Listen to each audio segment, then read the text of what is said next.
close your eyes and let yourself drift back through the corridors of time, where golden light flickers against stone walls and the whisper of silk echoes through vast chambers. Picture the royal courts of ages past, glimming jewels catching candlelight, elaborate gowns rustling across marble floors, and the soft murmur of courtly secrets floating through perfumed air. Here, beneath vaulted ceilings painted with angels and stars, walked queens whose names still echo through history: Eleanor of Aquitaine, Catherine de' Medici, Elizabeth Tudor, Marie Antoinette. Their portraits hang in galleries now, faces pale and serene, crowned in gold, draped in ermine and velvet that seems to shimmer even in paint. But as you settle into this vision of royal splendor,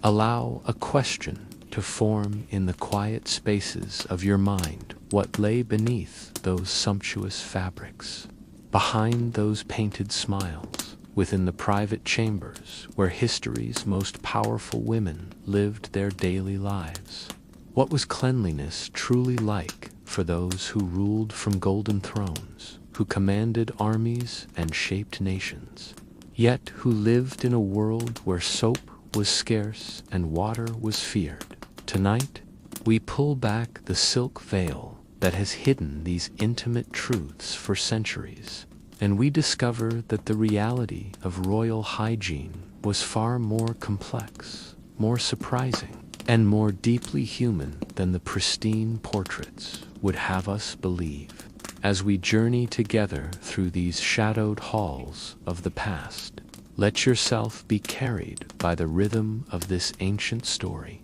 where beauty and filth danced together in ways that would shock the modern world, where the most powerful women on earth carried secrets that were never meant to be whispered beyond their chamber doors. The tale we are about to unfold moves like a slow river through time, carrying us past the glittering surface of royal life into the deeper currents beneath, where the truth waited in silence, patient as stone, fragrant as a pomander, and as enduring as the crowns that pressed upon royal brows night after night, year after year, century after century. So breathe deeply, let your shoulders fall, and allow yourself to be transported to a world where power wore perfume to mask its secrets, where queens slept surrounded by mysteries we are only now beginning to understand,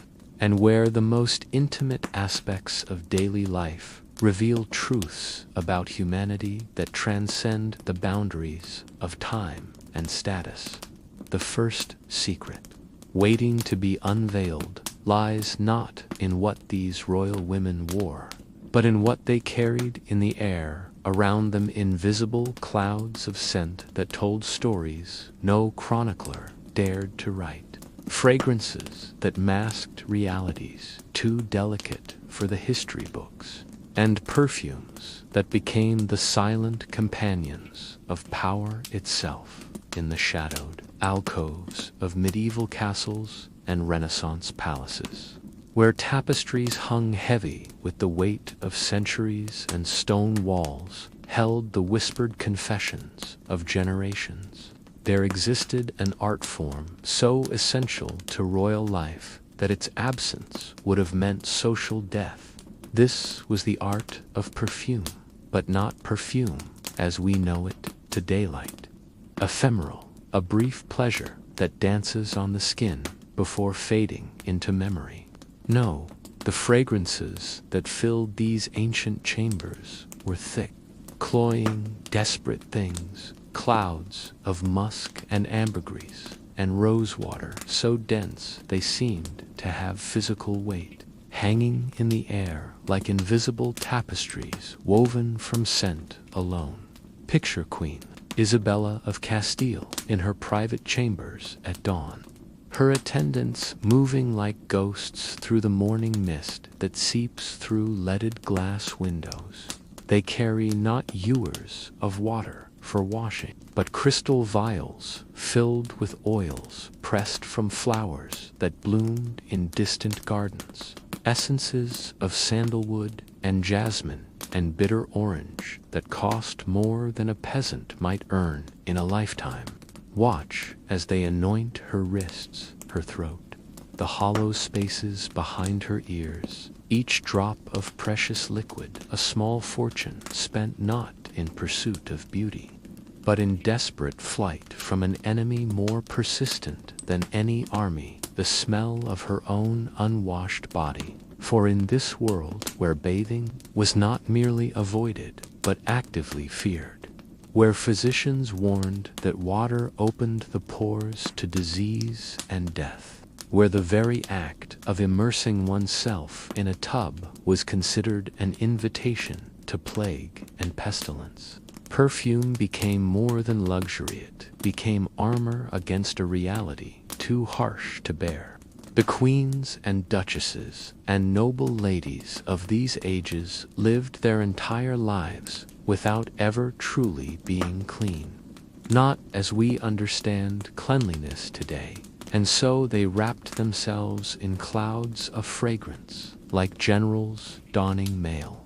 Each sent a layer of protection against the truth of their own mortality, made manifest in sweat and soil, and the persistent, inescapable humanity of flesh. Catherine de' Medici, that dark queen who ruled France from shadows and brought Italian secrets to the court of the Valois kings, understood this art better than most. In her private still-room, hidden away in the depths of the Louvre, she kept alchemical secrets that would have made her ancestors proud, not recipes for poison, though history has painted her thus, but formulas for survival in a world where the human body was both temple and prison. Her perfumers worked through the night, grinding cinnamon bark and crushing rose petals, distilling essences from amber and civet and the precious glands of whales that died in distant seas,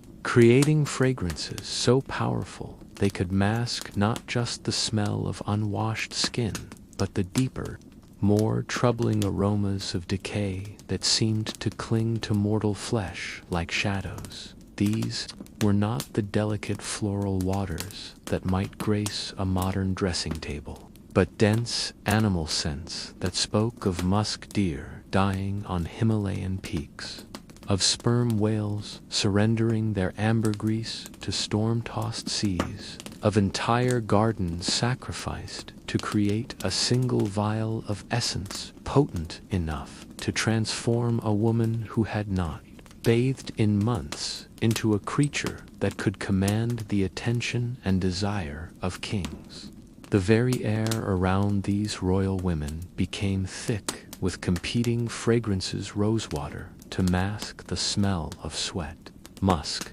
to hide the scent of unwashed hair, ambergris to cover the persistent odor of clothes that might be worn for weeks without changing, bergamot and lavender and bitter orange fighting a losing battle against the reality of human flesh left to its own devices in a world without soap. And yet, paradoxically, these fragrances became their own kind of poetry, their own form of power. A queen who entered a room preceded by clouds of jasmine and sandalwood, whose very presence seemed to transform the air into something rich and strange and intoxicating, commanded attention in ways that cleanliness alone could never achieve. The courtiers who surrounded her learned to read the language of her scents, like scholars parsing ancient texts, the heavy musk that spoke of confidence and sensuality, the sharp bergamot that signaled anger barely held in check, the soft rose otto that whispered of vulnerability hidden beneath royal composure. But beneath this elaborate theater of fragrance lay a darker truth, one that the perfumers and courtiers and chroniclers of the age understood but rarely spoke aloud. The very intensity of these perfumes, their overwhelming presence that could be detected from rooms away, was itself a confession of Philera public acknowledgement that the body beneath the silk and ermine and cloth of gold was losing a battle that every human fights. The battle against time and decay and the inevitable surrender of flesh to its own limitations. Each drop of precious oil was both victory and defeat. Each cloud of imported fragrance, a banner raised in a war that could never truly be won. The noble ladies of these courts moved through their days like ships sailing in seas of their own making, trailing wakes of scent that lingered in corridors long after they had passed, leaving invisible signatures in the air that spoke more truthfully about their lives than any official portrait or court chronicle ever could. They were queens of the air itself, rulers of an invisible kingdom built from fragrance and desperation and the strange alchemy that transforms fear into beauty, necessity into art, and the harsh realities of unwashed flesh into something that could inspire poetry and passion and the kind of longing that outlasts empires. Yet even as they ruled this realm of scent and shadow, these royal women knew that their kingdom was built on foundations as shifting as morning mist, that each day brought new challenges to their aromatic armor, and that somewhere beyond the clouds of perfume that surrounded them like protective spirits, reality waited with infinite patience, wearing the face of truth that no amount of rosewater or musk or precious ambergris could ever fully disguise. This knowledge followed them from their perfumed morning rituals into the more private realms of their daily existence, where other secrets waited to be unveiled, where the architecture of royal life itself had been designed to accommodate truths too intimate for public acknowledgement, and where the very stones of their palaces had been carved to hold mysteries that would shock our modern sensibilities with their frank acknowledgement of the human condition in all its unvarnished reality. The great castles and palaces of medieval and Renaissance Europe were marvels of engineering and artistry, their soaring towers and graceful courtyards, testaments to human ambition reaching toward the divine. Yet within these monuments to royal power, carved into the very walls like secrets hidden in plain sight, were architectural features that spoke to needs far more earthly and immediate than the glorification of royal bloodlines. These were the garderobes and latrines, the elaborate toilet chambers that medieval architects designed with the same careful attention to detail they lavished upon throne rooms and great halls, creating spaces where even queens might attend to the most basic requirements of human existence. Walk with me now through the corridors of Warwick Castle in the dead of winter, when frost covers the leaded windows like lace and the wind howls through stone passages that have echoed with footsteps for 700 years. Here, built into the thickness of the castle walls themselves, are chambers that few modern visitors ever see, teeny rooms barely large enough for a single person, with stone seats carved directly from the castle's foundation, positioned over shafts that plunge down through the walls to emerge far below in the moat or the castle midden. These garderobes, as they were called, were marvels of medieval engineering, designed to carry waste away from the living quarters with a sophistication that would not be matched again for centuries. Yet, for all their architectural elegance, for all the careful planning that went into their construction and positioning, These elaborate toilet facilities remained largely unused by the very people for whom they were built. The Countess of Warwick, whose chambers lay just steps away from the finest garderobe in the castle, might go months without setting foot inside it, choosing instead to rely on portable alternatives that kept her firmly within the familiar confines of her own rooms, surrounded by the tapestries and furnishings and servants who formed the small, controlled world of royal privacy. Picture, instead, the scene that played out countless times in royal chambers throughout Europe. Queen Joan of Navarre, in her apartments at Windsor, attended by ladies-in-waiting who move with practiced efficiency around a piece of furniture that has become as essential to royal life as the throne itself, yet which history has largely forgotten. This is the chamber pot, but not the simple earthenware vessel that might serve a merchant's household. No, the royal chamber pot was itself a work of art, crafted from silver or pewter or the finest porcelain, decorated with heraldic designs and precious inlays, sometimes even bearing the royal arms themselves, a paradox of beauty applied to the most humble of human necessities. These vessels, kept beneath beds or hidden behind carved wooden screens or concealed within specially built cabinets that looked like ordinary furniture, became the true centers of royal sanitation. Here was where queens and duchesses and noble ladies conducted the most private aspects of their daily lives, attended not by armies of servants, but by a single trusted chamberwoman whose discretion was worth her weight in gold, whose silence about the intimate realities of royal existence was more valuable than any jewel in the crown treasury.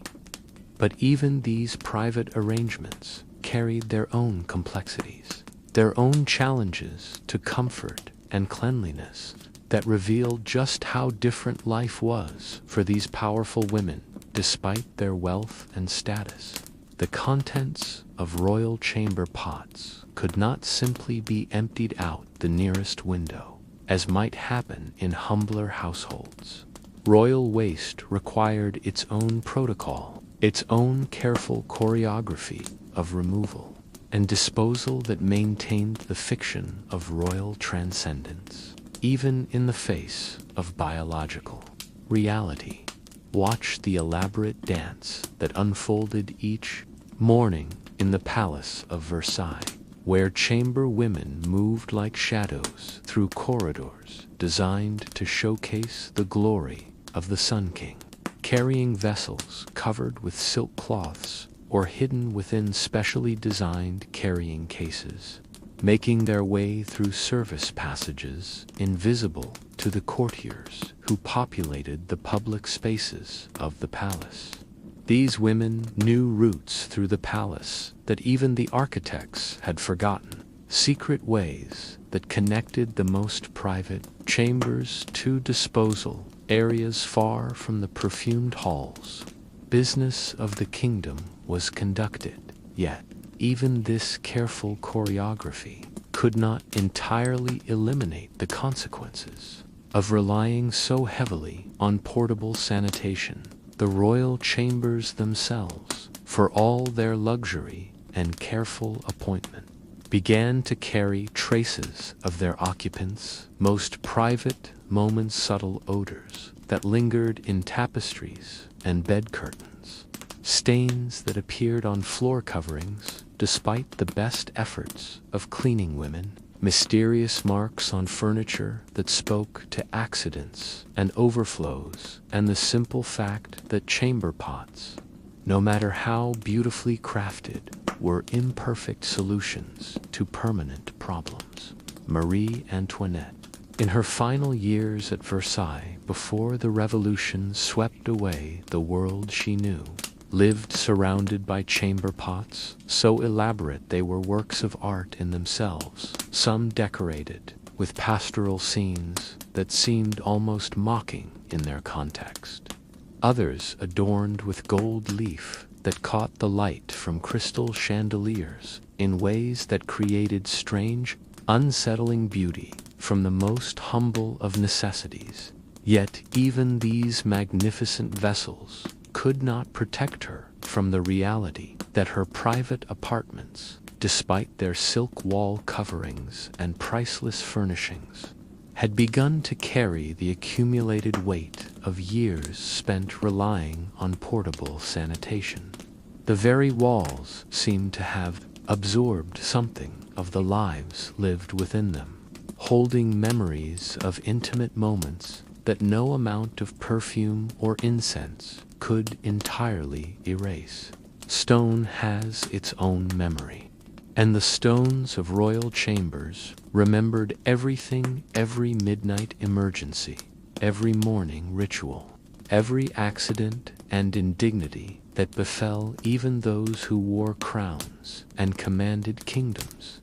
This reality extended beyond individual chambers to affect entire sections of royal residences. Corridors that should have remained pristine became marked by the passage of chamber women carrying their discreetly covered burdens. Staircases developed stains that no amount of scrubbing could entirely remove. Service areas that were meant to be invisible to royal eyes became centers of activity that the nobility preferred not to acknowledge but could not entirely avoid. As the realities of human biology demanded attention regardless of rank or privilege, the irony was not lost on contemporary observers. Though few dared to comment openly on the contradiction between royal pretensions to divinity and the very human needs that made such elaborate arrangements necessary.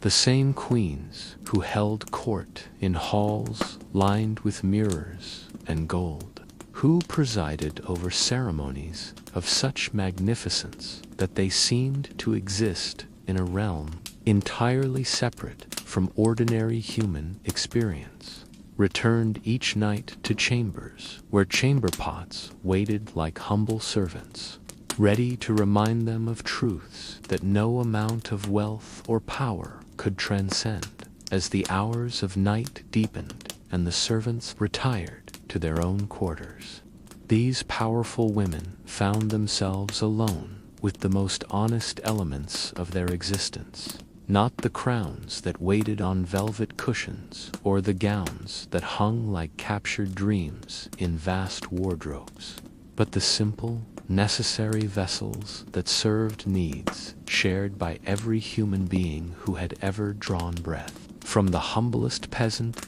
to the most exalted monarch. Yet, even in acknowledging these intimate realities, these queens and noble ladies found ways to transform necessity into something approaching art, to surround even their most private moments with beauty and ceremony that spoke to an essentially human desire to find meaning and dignity in every aspect of existence, no matter how humble or earthbound it might appear to those who observed from a distance. This transformation of the mundane into the meaningful extended beyond the private chambers and into the very objects these royal women carried with them as they moved through their daily lives. Small treasures that served purposes both practical and mystical, items that bridged the gap between the physical realities of their existence and their spiritual aspirations for transcendence and purity, suspended from golden chains that caught the light like captured, nestled against silk bodices that rose and fell with each breath. Small, spherical treasures accompanied the queens and noble ladies of medieval and Renaissance Europe through every moment of their waking lives. These were Pomander's delicate orbs of precious metal, pierced with intricate patterns that released their contents in measured whispers, carrying fragrances and promises that their wearers hoped might shield them from a world filled with invisible dangers and mysterious maladies that could strike without warning or mercy. Picture Catherine of Aragon in the early morning hours at Greenwich Palace, her fingers closing around a pomander crafted by the finest goldsmiths in Spain, its surface decorated with tiny crosses and roses that spoke to both faith and earthly beauty. Within this golden sphere, smaller chambers held treasures gathered from across the known world, fragments of frankincense that had traveled from the mountains of Oman, slivers of sandalwood carried by merchants across the Indian Ocean, precious spices whose very names carried the music of distant lands where European queens would never set foot, but whose essences they wore against their hearts like talismans against fate itself. These pomanders were more than mere jewelry, more than simple containers for expensive fragrances. They were mobile sanctuaries, portable temples dedicated to the ancient human belief that scent itself possessed power to heal, power to protect, power to transform the very air around their wearers into something pure and safe and sacred. The noble ladies who wore them understood themselves to be carrying weapons in an invisible war, tools of survival disguised as ornaments of beauty, shields against corruption that attacked not through sword or arrow, but through the very act of breathing. Each pomander was unique, its contents chosen with the same care that knights once selected armor for battle. Eleanor of Aquitaine might have filled hers with rose, otto, and precious benzoin, substances believed to strengthen the heart and clarify the mind, essential qualities for a queen who ruled kingdoms and commanded the loyalty of kings. Elizabeth Tudor, that virgin queen who transformed loneliness into power and made mystery her greatest strength, favored pomanders filled with ambergris and musk, scents that spoke to the deep currents of attraction and authority that allowed her to command devotion without ever surrendering control. The creation of these precious objects was itself a ritual, a ceremony that involved not just goldsmiths and perfumers, but also scholars who understood the ancient correspondences between scent and health, between fragrance and spiritual protection. The finest pomanders were made to order, their contents chosen through careful consultation with physicians who still followed principles laid down by ancient Greek and Roman masters. Men who believed that disease traveled through corrupted air and that the right combination of aromatic substances could create an invisible barrier against pestilence and death. Watch the elaborate process unfold in a workshop beneath Notre Dame Cathedral, where master craftsmen work by candlelight to pierce golden spheres with patterns that follow mathematical principles derived from sacred geometry, creating openings that will allow fragrances to emerge in precise measures, timed to the rhythm of human breath and heartbeat. These artisans understand that they are creating more than jewelry, fashioning instruments of survival for women whose lives depend upon maintaining an aura of perfection, even as they navigate a world where corruption and disease lurk in every shadow. The pomanders themselves became objects of fascination and desire among the royal courts of Europe. Ladies-in-waiting studied the pomanders worn by their mistresses with the intensity of scholars examining sacred texts. learning to read the messages encoded in scent and metal, understanding that the choice to wear jasmine spoke to different intentions than the decision to carry frankincense, that ambergris communicated meanings entirely separate from those conveyed by rose otto or precious oud would brought at great expense from the forests of Southeast Asia, Marie de Medici, arriving in France to marry King Henry IV, brought with her pomanders filled with secrets from Italian gardens, combinations of scents unknown to French noses, but carrying within them the accumulated wisdom of Florentine courtesans who had learned to navigate power through beauty and mystery in equal measure. Her pomanders became diplomatic tools, gifts that carried messages more subtle than any written correspondence, communications that spoke directly to the ancient parts of the human brain where memory and desire intermingled, with fear and hope in combinations that defied rational analysis. Yet, for all their beauty and sophistication, these golden spheres could not entirely fulfill the promises their wearers so desperately wanted to believe. The Black Death had taught European nobility that neither wealth nor beauty nor the finest fragrances could provide absolute protection against forces that recognized no distinction between commoner and queen, between peasant hovel and royal palace. The pomanders worn by noble ladies during plague years carried within them a terrible poignancy, desperate attempts to create safety through scent, to build walls of fragrance against enemies that could not be seen or touched or reasoned with or fought in any conventional sense. The most precious pomanders became family treasures, passed down from mother to daughter like crown jewels, each generation adding their own secrets to the mixture within, creating combinations of scents that carried the accumulated hopes and fears of dynasties. A pomander that had belonged to Isabella of Castile might find its way to the throat of Catherine of Aragon, and from there to Mary Tudor, each queen adding her own chosen fragrances to the mixture until the golden sphere held within itself a genealogy of scent, a family tree written in ambergris and sandalwood and precious oils, whose origins had been forgotten but whose power remained undiminished by time, even in their most private moments. When the ceremonies of court had ended and the last courtier had withdrawn and the great palaces fell silent, except for the whisper of wind through stone corridors,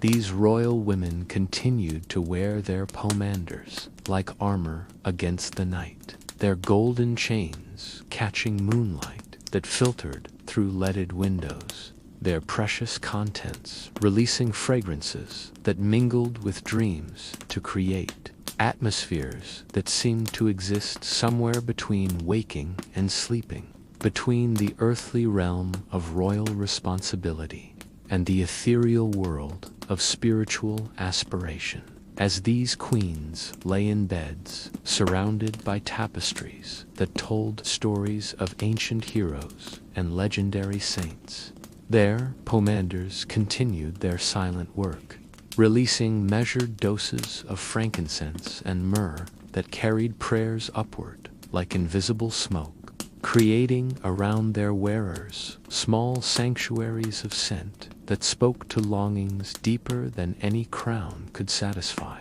needs more fundamental than any political alliance could address, hopes more enduring than any kingdom could guarantee.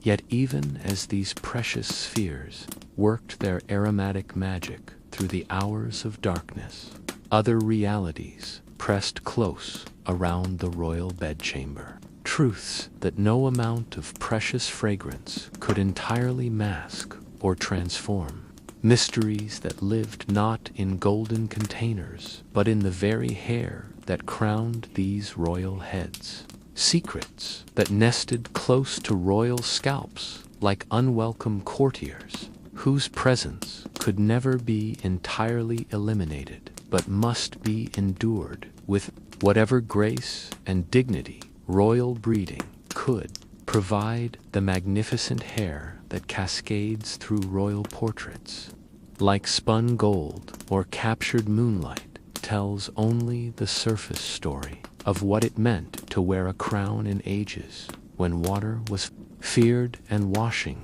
was rare. Those elaborate coiffures that rise from painted heads like architectural marvels, twisted and braided and adorned with pearls and precious stones until they seem less like human hair than like sculptures carved from some impossible material that never tangles or dulls or falls prey to the small disasters that plague ordinary mortals. These painted perfections hide truths that would have horrified the artists who created them, realities that the queens themselves learned to endure with the same stoic grace they brought to affairs of state and matters of the heart. Picture Mary, Queen of Scots, in her final years of captivity, when the golden hair of her youth has darkened and coarsened and become a landscape of secrets that she can feel but cannot see,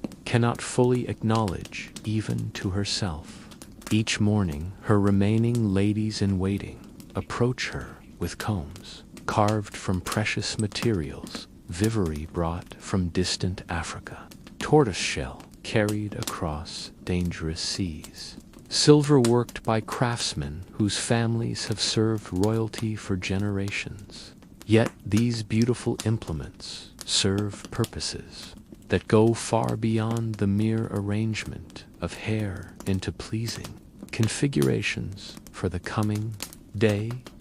Listen to the soft scraping sounds that fill the chamber as these combs move through royal locks, not the gentle whispers that accompany the grooming of clean hair, but harsher sounds that speak to encounters with resistance, with small moving obstacles that must be pursued and captured and removed with patience that borders on meditation. The ladies-in-waiting have learned not to react visibly to what their combs encounter, have trained their faces to remain composed as they wage small wars against enemies, too tiny to be seen clearly, but too persistent to be ignored. Creatures that have made their homes in the elaborate architecture of royal hair and defend their territory with the determination of armies protecting sacred ground. These lice,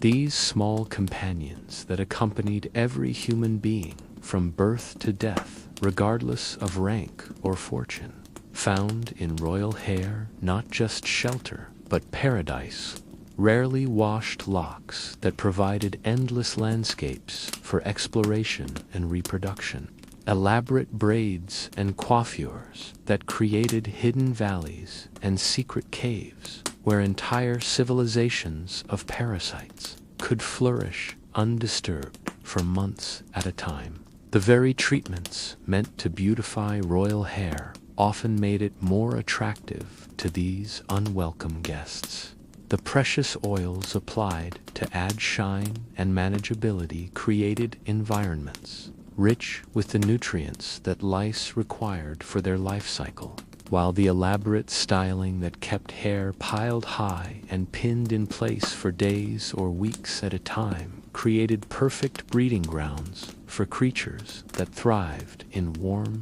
undisturbed darkness.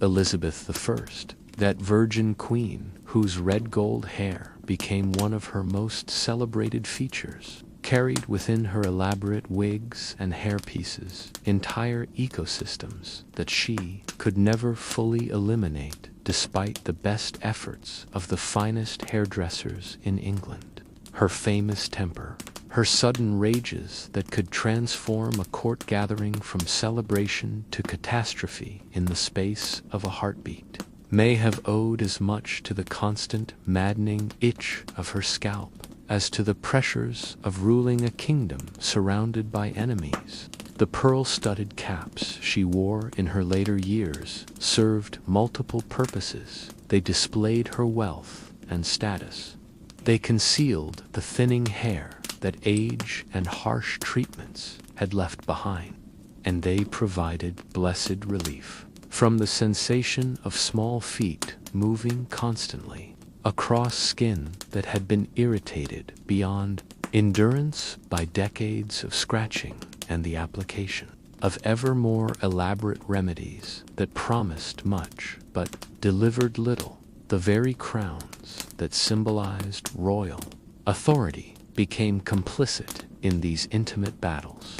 their weight and design trapping warmth and moisture against royal scalps in ways that created perfect environments for parasitic life. Catherine de' Medici, wearing the heavy crown of France during state ceremonies that lasted for hours, could feel the small movements beneath the precious metal, the tiny struggles for position that played out in the darkness between crown and skull, invisible dramas that continued even as she made decisions that would affect the lives of millions of her subjects. The elaborate headdresses favored by noble ladies throughout Europe, the tall hennons of Burgundian fashion, the complex arrangements of veils and wireframes that created the distinctive silhouettes we associate with medieval and Renaissance portraiture of these created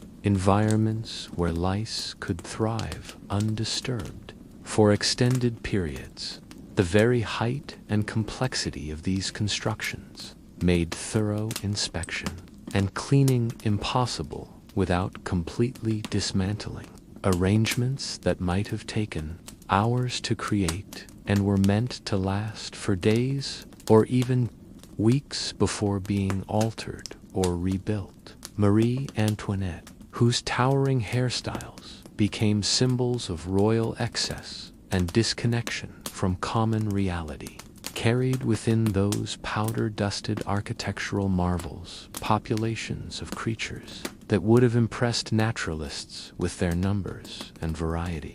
Her hairdresser, Leonard, worked with powders and pomades that were meant to disguise and discourage parasitic life, but the very size and complexity of the structures he created made complete treatment impossible. The Queen herself rarely saw the true state of her hair, as it was always arranged and styled by others, always hidden beneath layers of powder and ornament that transformed her into a living artwork, while concealing the biological realities that no amount of artistry could entirely overcome.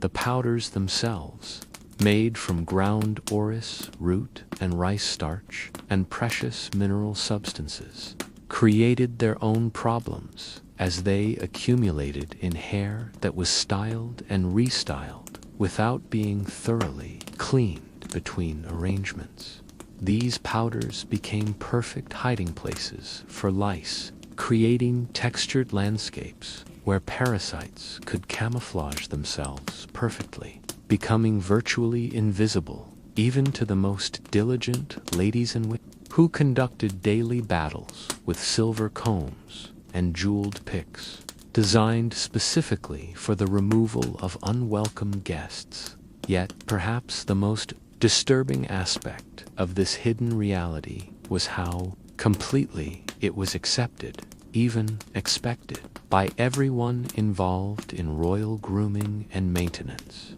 The presence of lice in royal hair was not seen as a sign of neglect or poverty, but simply as one of the fundamental conditions of human existence, as natural and inevitable as breathing or sleeping or the passage of seasons. Royal ladies learned to sleep in positions that minimized disturbance to their elaborate hairstyles, even when this meant spending nights in considerable discomfort, even when it meant waking to find their pillows and bed linens marked with small, dark spots that spoke to the night's casualties in the ongoing war between human comfort and parasitic persistence. The jeweled hair ornaments that adorned these royal heads, the precious combs and pins and decorative elements that caught light admiration from across crowded throne rooms often served double duty as weapons in this intimate conflict. Their sharp edges designed as much for the removal of unwelcome life forms as for the creation of beauty. A pearl-headed pin might spend its days displaying the wealth and taste of its wearer, while serving its knights as an instrument of pest control. Its precious materials, chosen not just for their appearance, but for their supposed ability to discourage parasitic colonization. This constant, hidden battle transformed even the most private moments of royal life into complex negotiations between comfort and appearance, between the demands of ceremony and the realities of biology, between the image of royal perfection that must be maintained in public and the much more complicated truths that waited in the privacy of chambers where crowns were lifted and elaborate hairstyles were finally, carefully, temporarily dismantled to reveal landscapes that told stories no court chronicler would ever dare record, truths that lived too close to royal skin to ever find their way into official histories or public portraits. These hidden truths extended beyond the scalp to encompass the very faces that gazed out from royal portraits with such serene confidence, countenances that seemed to glow with inner light and perfect health, complexions that appeared as smooth and luminous as pearls or polished marble, expressions that suggested lives lived in realms far above the concerns and sufferings that plagued ordinary mortals, the faces that peer out from the great portraits of royal women throughout European history seem to belong to creatures made of light rather than flesh, their complexions so luminous and perfect that they appear almost ethereal, as though the artists who painted them had been granted visions of beings who existed somewhere between the human and the divine.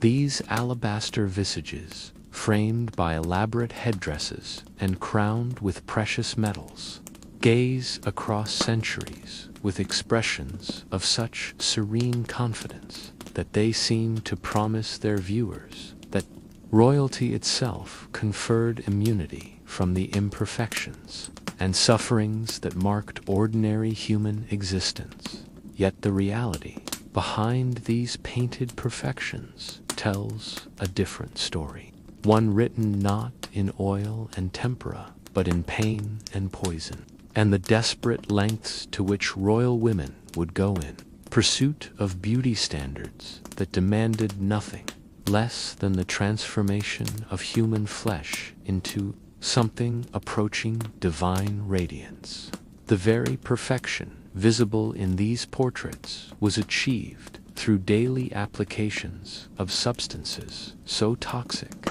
that their use constituted a form of slow suicide. Beauty rituals that shortened lives even as they created the illusion of transcendent loveliness that royal status seemed to require. Rise with Anne of Cleves in the gray dawn light that filters through the windows of Richmond Palace, where she has spent another sleepless night scratching at skin that burns and itches beneath cosmetics that promise beauty but deliver torment. Her ladies in waiting approach with the same careful reverence they might show when handling sacred relics, carrying preparations that cost more than most people earn in a lifetime, but which contained secrets that would terrify those who admired their effects from a safe distance. The foundation of royal beauty began with serum, a white lead preparation that promised to create the pale, luminous complexion that fashion demanded, but which delivered its promises through the slow poisoning of those who wore it. This substance, mixed with vinegar and egg whites to create a paste that could be spread across face and neck and décolletage, contained enough lead to gradually destroy the nervous systems of those who used it regularly, creating tremors and weakness and episodes of confusion that court physicians attributed to the delicate constitution natural to royal ladies rather than to the cosmetics that created their ethereal appearance. Watch Elizabeth I in her final years. Her face caked with serum so thick that it creates a mask-like appearance that contemporary taboo observers found both beautiful and disturbing. Her features transformed into something that seemed carved from expensive marble rather than formed from living flesh. The lead in her cosmetics has begun its slow work of destruction, creating mood swings and memory problems that make the business of ruling increasingly difficult. Yet she cannot abandon the substances that have become essential to her image of royal perfection, cannot allow her subjects to see the reality of aging skin beneath the painted perfection that has become as much a part of her royal persona as her crown itself. The application of ceruse was itself a daily ritual that required skills approaching those of a fine artist, as the substance had to be spread evenly across skin that was rarely clean, creating smooth surfaces over complexions that bore the accumulated damage of years of toxic treatments. The ladies in waiting who performed this delicate work learned to hold their breath while applying these preparations, understanding instinctively that the powders and pastes they spread with such care released vapors that could cause headaches and nausea in those who breathed them too deeply. Yet they continued their work because the alternative, allowing their mistresses to appear in public without their cosmetic armor, was unthinkable.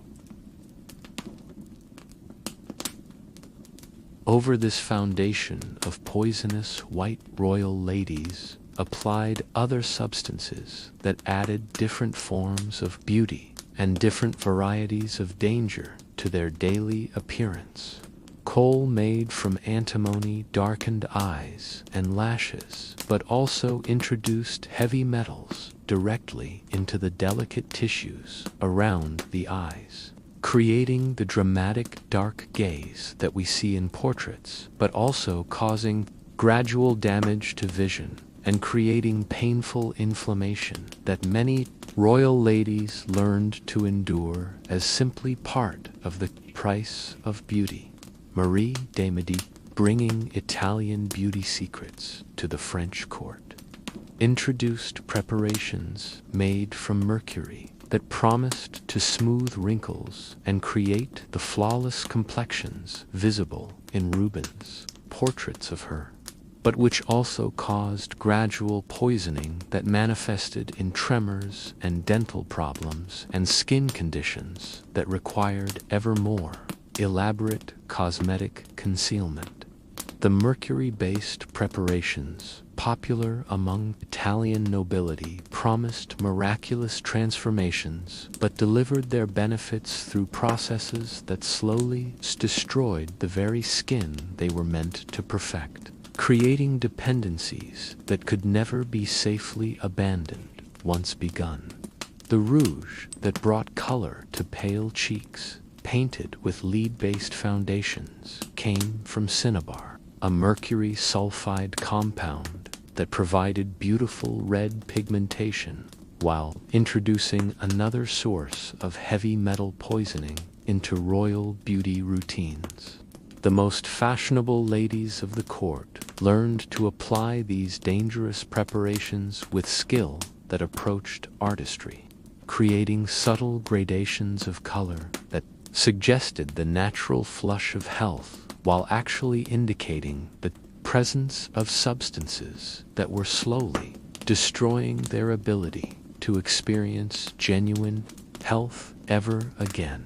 Perhaps most sinister of all were the eye drops made from belladonna, derived from the deadly nightshade plant, which dilated pupils to create the large, dark, mysterious eyes that contemporary beauty standards demanded. The name belladonna itself means beautiful lady, a testament to the widespread use of this dangerous preparation among women who were willing to risk blindness and neurological damage in exchange for eyes that glowed with an otherworldly intensity that made them unforgettable to all who looked upon them. Catherine the Great of Russia, that German princess who became more Russian than the Russians themselves, used belladonna preparations that gave her the penetrating gaze visible in her portraits, but which also caused episodes of confusion and memory loss that she learned to conceal behind the imperial mask of autocratic certainty. The very intensity of her gaze, so celebrated by court painters and foreign diplomats, was itself evidence of ongoing poisoning that affected her ability to think clearly and made the complex business of ruling an empire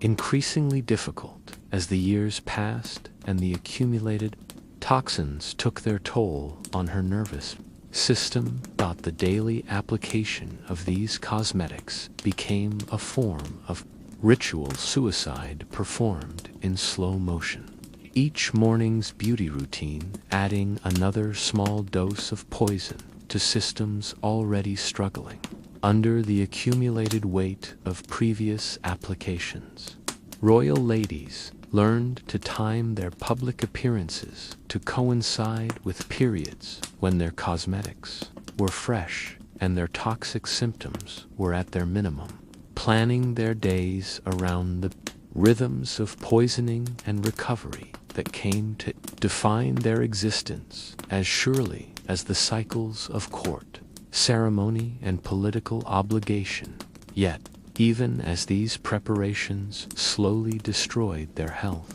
they created the images of perfection that we still associate with royal beauty today. Faces that seemed to glow with inner light because they literally contained substances that created unnatural luminescence. Complexions that appeared flawless because they were covered with toxic preparations thick enough to conceal all evidence of normal human skin. Eyes that blazed with mysterious intensity because they were drugged into artificial dilation that suggested depths of passion and intelligence, while actually indicating the presence of dangerous alkaloids disrupted normal neural function. The tragic irony was that the very substances meant to preserve and enhance royal beauty were destroying the women who used them, creating a form of beauty that was literally dying even as it reached its most perfect expression, transforming living flesh into something that resembled the marble, sculptures, and painted portraits that celebrated royal perfection, while slowly killing the human beings who served as models for these artistic idealizations. These painted faces, perfect and terrible in their toxic beauty, gazed out from their portraits across throne rooms and state chambers where the business of government continued around them. Yet they also presided over more intimate spaces where the true cost of their perfection became most evident. Private chambers where the day's cosmetic armor was finally removed to reveal truths too harsh for public viewing. Bedrooms where the real price of royal beauty was paid in solitude and suffering that no amount of wealth or power could entirely ease in the vast state. Bedchambers of Europe's greatest palaces, where carved angels watched from gilded ceilings and tapestries, told stories of ancient heroes and legendary saints. The most powerful women in the world ended each day by surrendering to realities that no amount of wealth or status could entirely overcome. Retiring to beds that had been designed to showcase royal magnificence, but which harbored secrets that would have shocked the subjects who venerated their occupants from afar. Who imagined royal sleep as peaceful and pure as the images in illuminated prayer books? Picture the bedchamber of Catherine de' Medici at the Louvre, where shadows dance against walls painted with scenes of mythological perfection, and the air hangs heavy with incense meant to mask odors that speak to truths too intimate for public acknowledgement. Here, in this room that has hosted kings and witnessed the making of treaties that shaped the fate of nations, stands a bed that tells its own story of the complex relationship between power and comfort, between royal pretension and human reality, between the image of divine authority and the biological facts that no crown could transcend. The great bed itself, carved from precious woods and draped with silk that cost more than entire villages might earn in a year, sits atop a mattress stuffed with materials that seemed luxurious when first arranged, but which have become landscapes of horror over the months and years of royal occupancy. Straw and horsehair and down feathers, chosen for their softness and supposed purity, have become breeding grounds for creatures that multiply in the warmth and darkness beneath royal bodies, creating ecosystems that thrive on the combination of human heat and the organic materials that were meant to provide comfort, but instead provide perfect environments for parasitic life. Each night, Catherine settles into this bed, surrounded by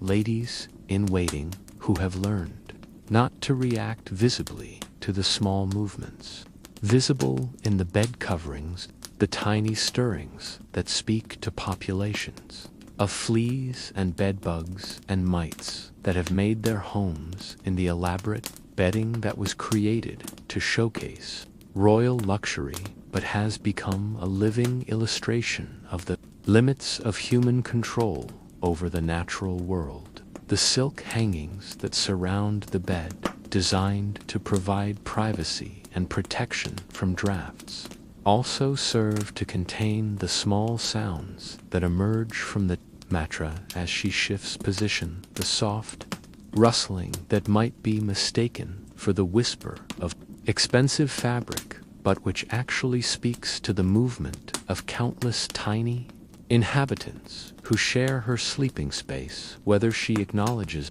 their presence or not. The very luxury of royal bedding created conditions that encouraged parasitic infestation. The rich fabrics and elaborate construction that made these beds symbols of royal power also made them impossible to clean thoroughly, creating hidden spaces where eggs could be laid and larvae could develop undisturbed for weeks at a time. The custom of changing bed linens infrequently, sometimes only once a month or even less often, meant that these creatures had ample time to establish thriving colonies that could survive even the most determined efforts at elimination. Marie Antoinette, sleeping in the elaborate bed at Versailles that had been designed to showcase the power and wealth of French monarchy, spent her nights surrounded by creatures that had made their homes in mattresses that had served previous queens,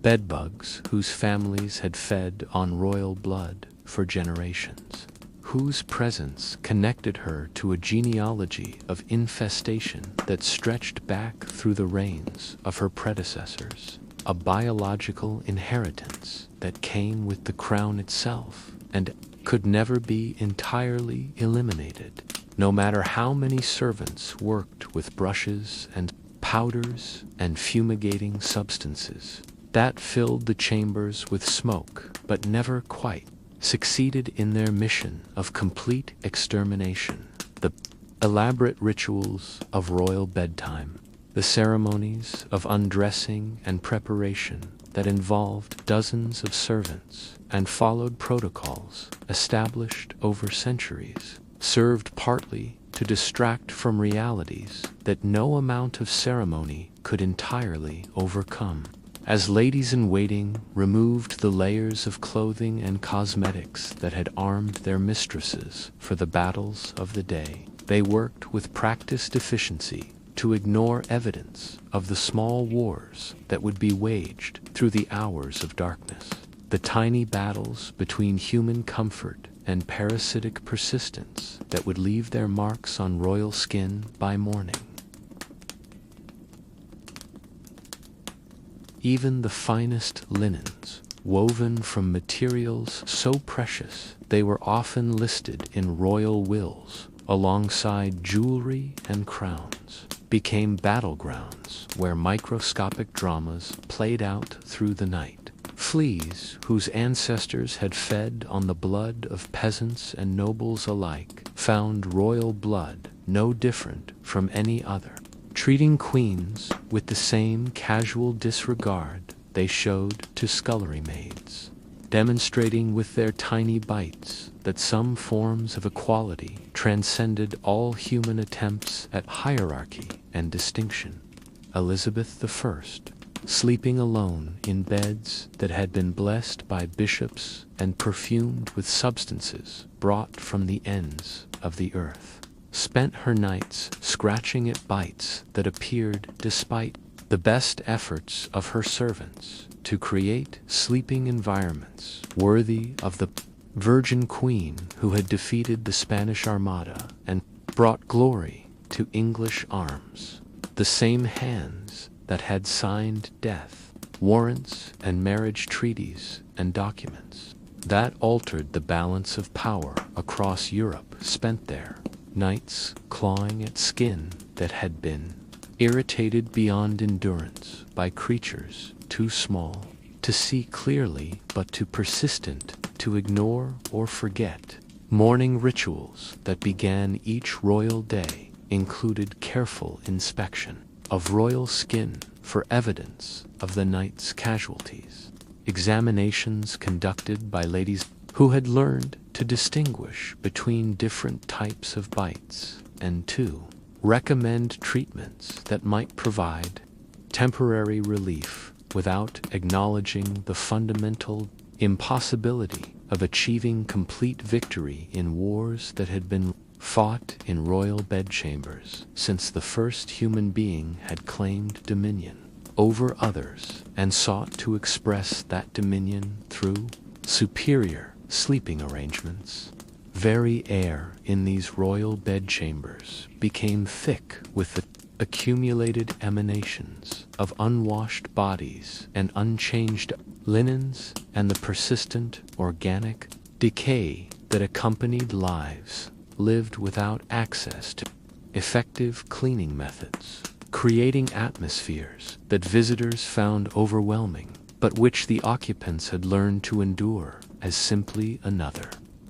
aspect of the royal condition, another price paid for the privileges of power and the illusions of superiority that required such elaborate maintenance but delivered such ambiguous benefits. Yet even in the midst of these nightly battles, even surrounded by evidence of their fundamental inability to transcend the biological realities that governed all human existence, these royal women maintained their belief in the ceremonies and rituals that might yet provide salvation from the conditions they could not entirely escape, clinging to practices that promised purification and transformation even when experience had taught them to expect disappointment more often than deliverance from their most persistent and intimate tormentors.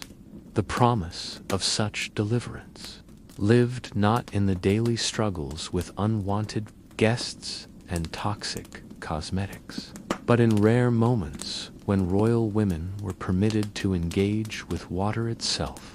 Those extraordinary occasions when bathing ceased to be feared and became instead a ceremony so elaborate and ritualized that it resembled religious observance more than simple cleansing. Events so special that they were recorded in court chronicles and remembered for years afterward as occasions of almost supernatural significance. When royal women of medieval and Renaissance Europe did encounter water in quantities sufficient for bathing, the experience bore little resemblance to the simple act of washing that we take for granted in our modern world, where cleanliness requires nothing more than turning a handle and stepping beneath a flow of heated water that appears as if by magic and disappears just as mysteriously when its purpose has been served. Royal baths were occasions of such complexity and ceremony that they required weeks of preparation and involved dozens of servants working in carefully orchestrated harmony to create experiences that transcended the merely physical and entered the realm of the mystical and transformative. Picture the scene that unfolded at Windsor Castle in preparation for the bath of Elizabeth of York, that queen whose marriage to Henry VII united the warring houses of Lancaster and York and brought peace to England after decades of civil war. The preparations began days in advance, with servants hauling water from carefully chosen sources springs that were believed to possess healing properties, or wells that had been blessed by saints, or rainwater that had been collected during specific phases of the moon and stored in silver vessels to preserve its supposed purity and potency. The bathing chamber itself was transformed for the occasion, hung with tapestries that told stories of water nymphs and river goddesses, perfumed with incense that was believed to possess purifying properties, heated with fires fed by woods that had been chosen for their aromatic qualities as much as for their ability to burn. The very air became thick with expectations and preparations that seemed designed to transform a simple act of physical cleansing into something approaching a religious ritual, a ceremony of rebirth that might wash away not just the accumulated soil of daily existence, but also the spiritual contamination that medieval theology associated with the fundamental sinfulness of human flesh, the tub itself. When royal baths occurred at all, was a creation of such elaborate craftsmanship that it resembled a work of art more than a utilitarian object designed for washing, carved from precious woods or hammered from metals that gleamed like captured sunlight, lined with silks and decorated with precious stones. These bathing vessels seemed designed to transform their occupants into mythological beings, creatures who existed in realms where water possessed magical properties and cleansing carried meanings that extended far beyond the merely physical into territories where body and soul intersected in ways that ordinary experience rarely permitted. Marie de Medici, preparing for her ceremonial bath upon arriving in France to marry Henry IV, brought with her Italian traditions that treated bathing as an art form requiring skills that had been passed down through generations of women who understood water as a medium through which transformation might be achieved, not just of appearance, but of essential nature itself. Her bathing preparations included not just water, but milk brought from carefully selected cows, wine chosen for its color and provenance, oils pressed from flowers that had been grown in soil blessed by priests, creating combinations that were believed to possess alchemical properties capable of transforming mortal flesh into something approaching divine perfection. The process of filling these elaborate tubs required careful choreography, with servants working in precisely timed sequences to ensure that the various liquids were combined in proper proportions and at temperatures that would create the optimal conditions for whatever transformation the bath was intended to achieve. Some royal baths were designed to enhance beauty, others to promote fertility, still others to provide protection against disease or to celebrate significant occasions like coronations or weddings, or the successful conclusion of difficult negotiations that had secured advantageous treaties for the realm. Catherine the Great of Russia, whose bathing rituals became legendary throughout Europe, employed teams of servants whose sole responsibility was the preparation and maintenance of bathing experiences that lasted for hours and involved successive immersions in waters that had been treated with different substances to achieve different effects upon her imperial person. Her baths included not just water, but also milk and wine and various herbal preparations that were believed to preserve youth and enhance the natural authority that she wielded. With such remarkable effectiveness throughout her long reign. Yet, even these elaborate bathing ceremonies occurred so rarely that they became events of historical significance, occasions that were recorded in court chronicles alongside coronations and royal weddings and military victories, suggesting just how unusual it was for royal women to encounter water in quantities sufficient for actual bathing rather than the symbolic washings that constituted most of their interactions with this feared and precious substance. The rarity of these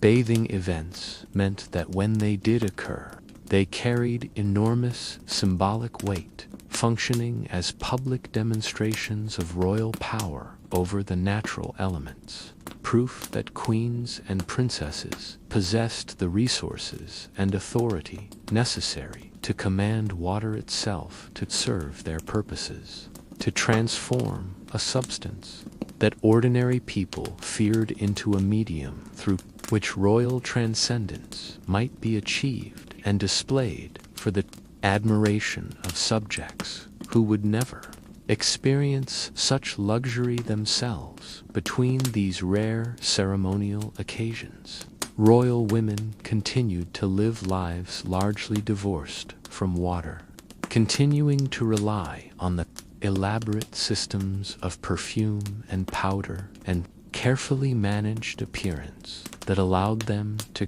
maintain the illusion of cleanliness without actually achieving the reality of being clean in any sense that modern people would recognize or accept, creating existences that were simultaneously magnificent and squalid, powerful and pathetic, elevated above ordinary humanity in some respects, while remaining trapped by the same biological limitations that governed the lives of their humblest subjects.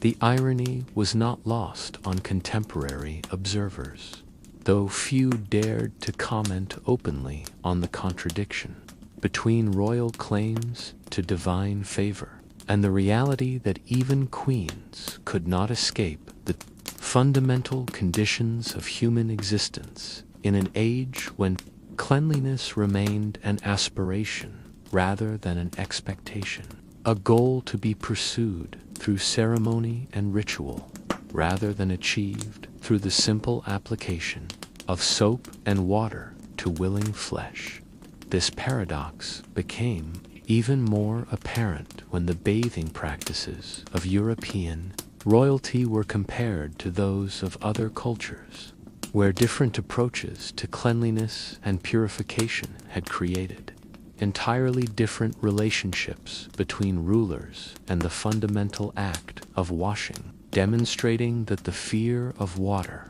that characterized European royal courts was not universal, but represented choices that had been made rather than inevitabilities that must be endured by all who sought to exercise power over their fellow human beings. Beyond the perfumed chambers of European palaces, in lands where different winds carried different wisdom and where power expressed itself through different ceremonies and customs, royal women lived lives that would have seemed almost impossibly clean and luxurious to their European counterparts. Queens and empresses who bathed daily and considered cleanliness not a dangerous indulgence but a fundamental requirement of royal dignity, a basic expression of the respect that rulers owed to themselves and to their subjects, who looked to royal example for guidance in all matters of proper conduct and civilized behavior. Travel eastward from the courts of France and England, beyond the mountains that separate Christian Europe from the Islamic world, and discover the hammams of Constantinople, where the Ottoman sultanas spent their days surrounded by marble and steam and flowing water that was considered not dangerous but sacred, not threatening but purifying, not something to be avoided, but something to be celebrated as one of the greatest gifts that Allah had provided for the comfort and purification of human beings who understood their bodies as temples requiring careful maintenance rather than prisons from which the soul sought escape in the Topkapi Palace, where the wives and concubines of the Ottoman sultans lived lives that were simultaneously constrained and luxurious.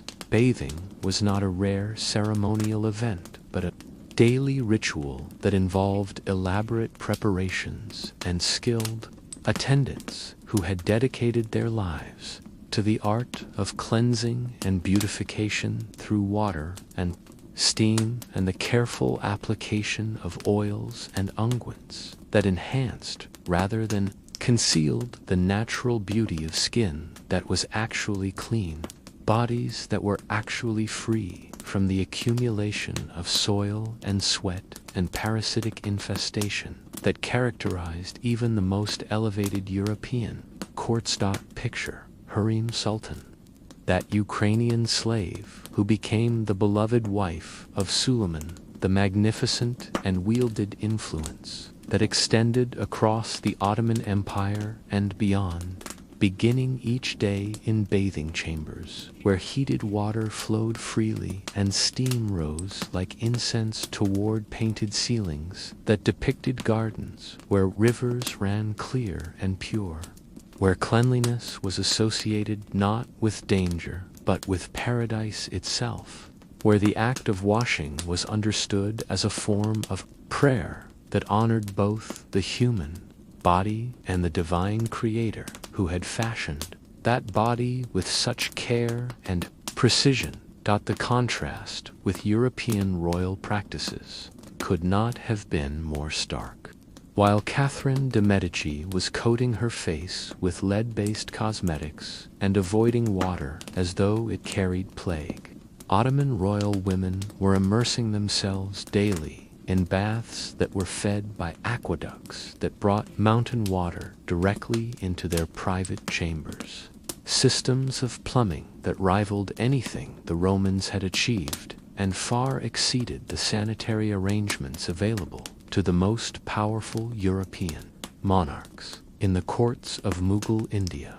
where Persian culture had blended with Hindu traditions to create syntheses of unprecedented luxury and sophistication, royal women bathed in pools filled with water that had been perfumed with rose petals and sandalwood, their bodies anointed with oils that enhanced rather than poisoned, their hair washed with preparations that cleaned without introducing parasites. Their daily routines, including levels of cleanliness that European queens could not even imagine, much less achieve. Mumtaz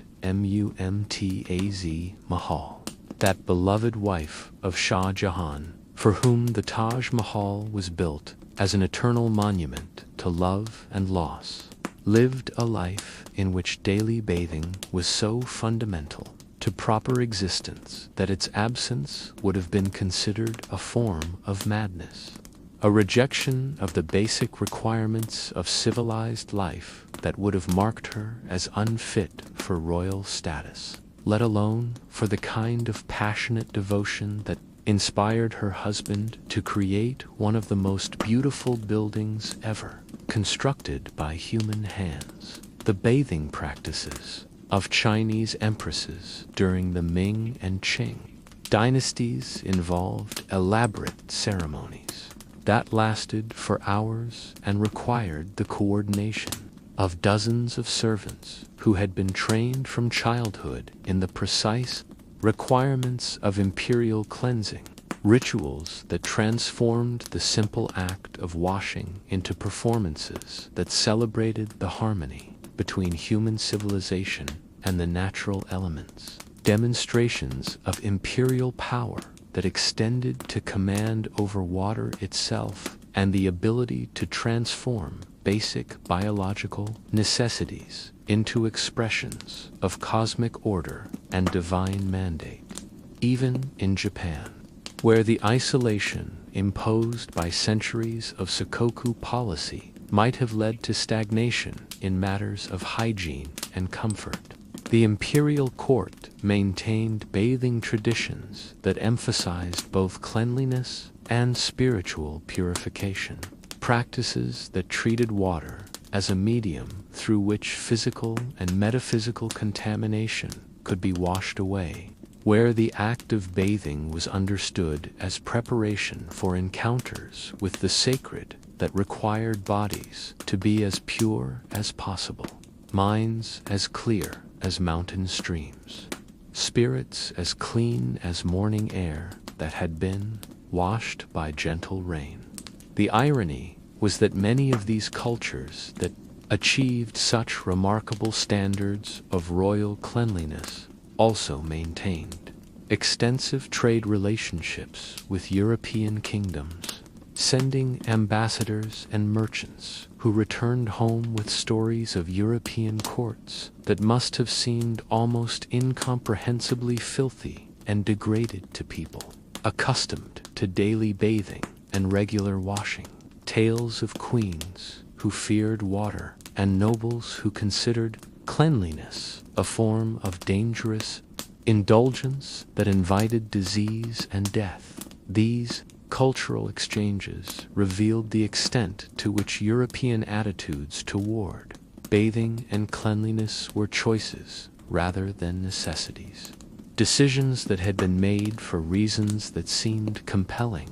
within European contexts, but which appeared arbitrary and even absurd when viewed from perspectives shaped by different assumptions about the relationship between power and purity, between royal dignity and personal cleanliness, between the requirements of political authority and the maintenance of bodies that were actually clean rather than merely disguised beneath layers of toxic cosmetics and overwhelming perfumes. Yet European royal women remained largely ignorant of these alternatives, trapped within cultural frameworks that had convinced them that their suffering was inevitable, their discomfort necessary, their distance from true cleanliness a price that had to be paid for the privileges of power and the maintenance of royal dignity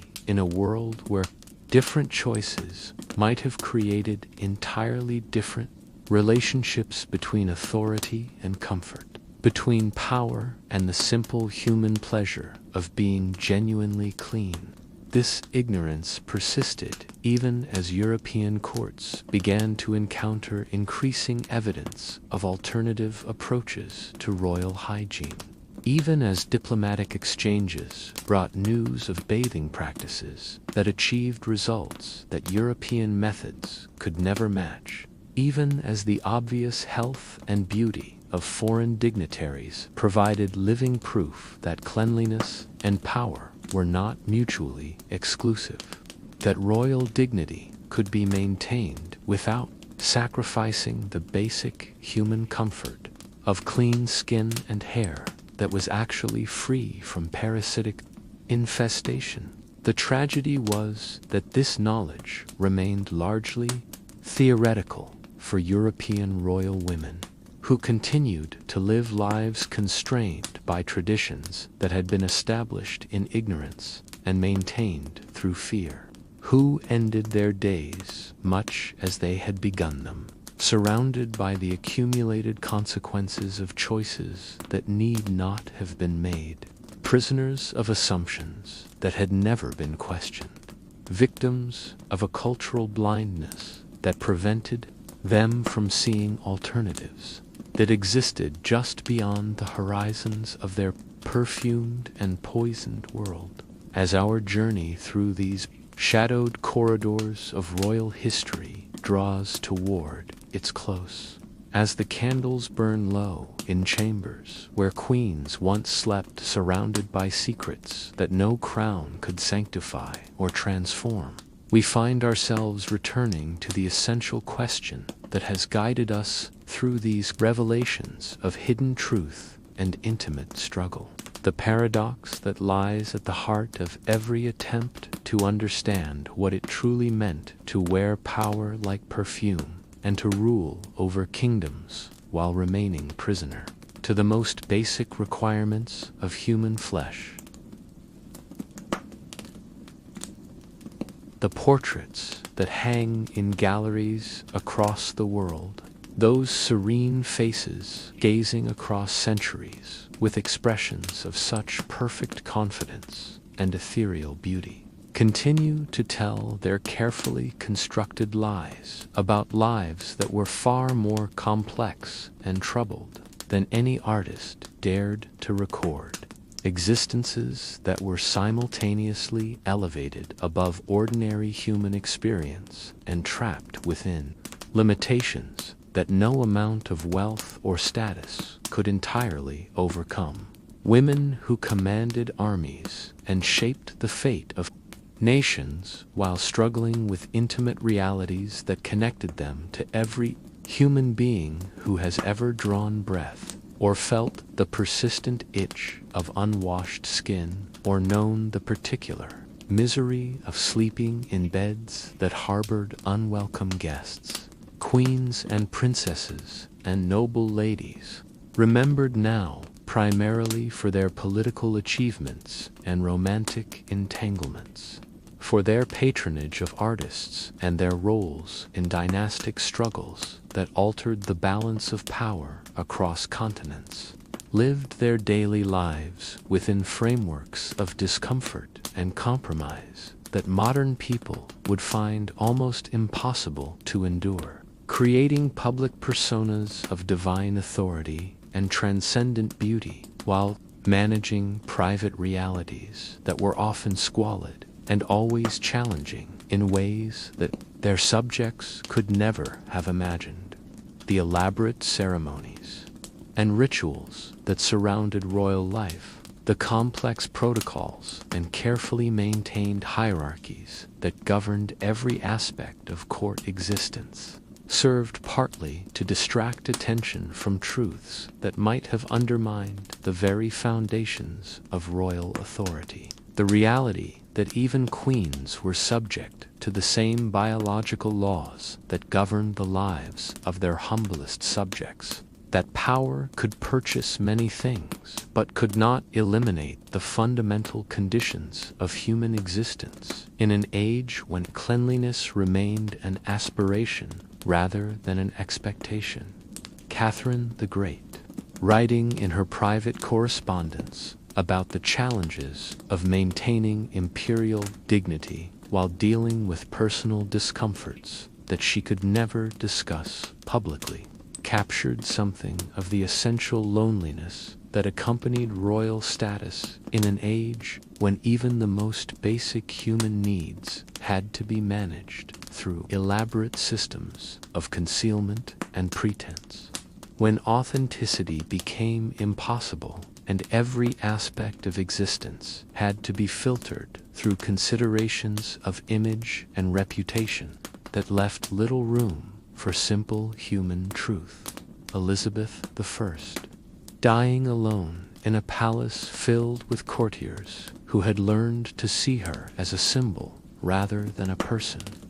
took with her to the grave secrets about the daily reality of royal life that no amount of historical research has ever fully recovered. Intimate knowledge of what it cost to maintain the illusion of divine authority while living in a body that was subject to all the indignities and limitations that flesh inherits. Wisdom about the price of power that could never be shared with those who saw only the crown and never the woman who wore it. The bedchambers, where these royal women spent their final hours, echo still with questions that no historian has ever adequately answered. Mysteries about the relationship between public authority and private suffering, between the image of royal transcendence and the reality of lives lived within constraints that would challenge any human being, regardless of rank or privilege or the accidents of birth that had placed crowns upon their heads. Marie Antoinette, facing the scaffold that would end her life and her suffering simultaneously, carried with her an understanding of the gap between royal pretension and human reality that she had learned through years of intimate experience with the limitations of power. The recognition that all the perfumes of Arabia could not sweeten the essential tragedy of existence trapped within flesh that ages and suffers and dies, regardless of the titles and honors and ceremonies that seek to deny or transcend these fundamental truths. Yet even in acknowledging the suffering and discomfort that characterized so much of royal life in these distant centuries, we must also recognize the remarkable resilience and dignity that these women displayed in managing circumstances that would have defeated lesser spirits. Their ability to transform necessity into ceremony and to find beauty even in arrangements that were fundamentally compromised by the limitations of their age and the assumptions that governed their world. They created from their constrained circumstances forms of grace and elegance that continue to inspire admiration centuries after their deaths, proving that human dignity can survive and even flourish under conditions that seem almost impossible to endure, that the capacity for beauty and meaning transcends the particular arrangements of any historical moment and speaks to possibilities that remain available to every generation regardless of the specific challenges and opportunities that define their particular place in the long story of human existence. The perfumes they wore, the cosmetics they applied, the elaborate systems they developed for managing the most intimate aspects of daily life, All represented attempts to create meaning and beauty from circumstances that might have reduced lesser spirits to despair, demonstrations of the essentially human capacity to transform limitation into art and to find in constraint the raw materials from which dignity and grace might be constructed, even under the most challenging conditions. As you drift toward sleep tonight, surrounded by comforts and conveniences that these royal women could never have imagined, remember that their struggles and their triumphs alike speak to aspects of human experience that transcend the particular arrangements of any historical moment. Truths about the relationship between limitation and creativity, between constraint and beauty, between the dreams of transcendence that inspire every generation and the biological realities that connect all human experience across the centuries and across the